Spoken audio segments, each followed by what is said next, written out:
Good morning, YouTube. It's Scott with Dunnage Garage. How you doing today? In this video, we're going to make the Harbor Freight Sandblaster a much better piece of equipment for your garage.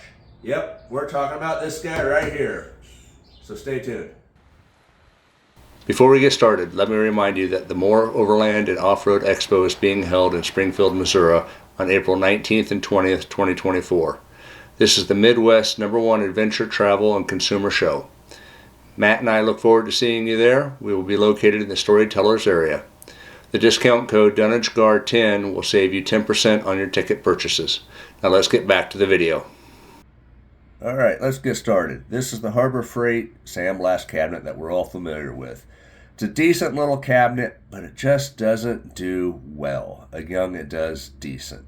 This is after a few uses, and this is actually fast forwarded, and you can see that it just doesn't cut through the powder coating and rust on this piece of metal very well at all. And you can't even see through the glass that well. So let's fix it.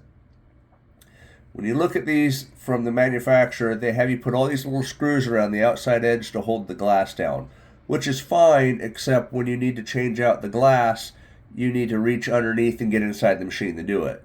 So what I've done is changed and welded bolts to the inside, and now I can just quickly and easily unscrew the nuts and change out the glass.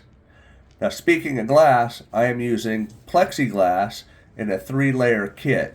So right here is the innermost layer, and you can see how well that lasted. What I do is I buy a 24 by 36 inch piece of plexi. It costs about $4 at the time of filming from your hobby store. And I put a layer of plexiglass on the bottom, followed by the sheet of glass, and then the next piece of plexiglass. When I get done, the lowermost level gets thrown away, the upper level goes to the bottom, and then I put a new piece on top, and I just continually rotate. Every now and again, I will replace the glass as well. One of the problems I do have with the plexi is it scratches very easily, so by the time I get it inside the machine, it is scratched up. So I'm looking for a better option, but until then, this is what I'm using, and I'm pretty happy with it. Now, let's look at the dust collection. This is the Harbor Freight Venturi dust collector. It takes your shop vac and sucks all the dust out of the machine.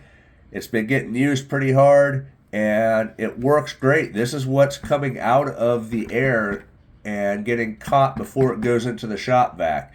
Now, this is recyclable. It can go back in. Now, the pickup tube and metering valve. The pickup tube is what comes with the machine. It sucks. The metering valve is what I put in. What I didn't know is you have to tune your metering valve, and so you want good, clean, dry air, and on mine, it runs at about 80 to 82 PSI for proper usage. With regards to lighting, this is one in the store. It's broke. I upgraded that cheap light to a floodlight, which puts out a lot more visual, a lot more light to see with. This is with a new paint job on the inside of the machine. You can see that also night and day difference on this machine. So at this point, we're using the standard media that I found.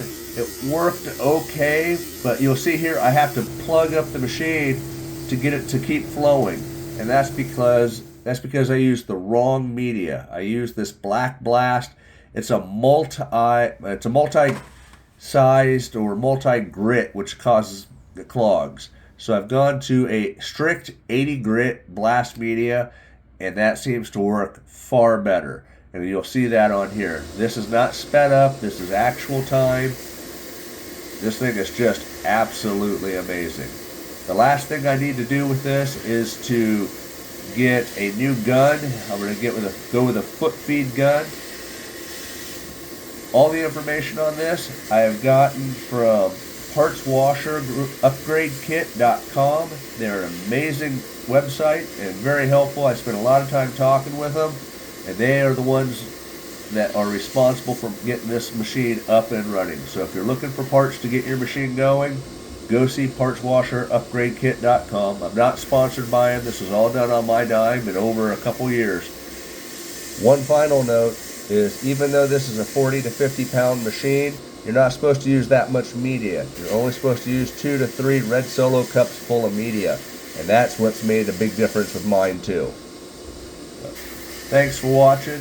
Thanks for subscribing. You have yourself a blessed day. Hey, we'll see you in the next video.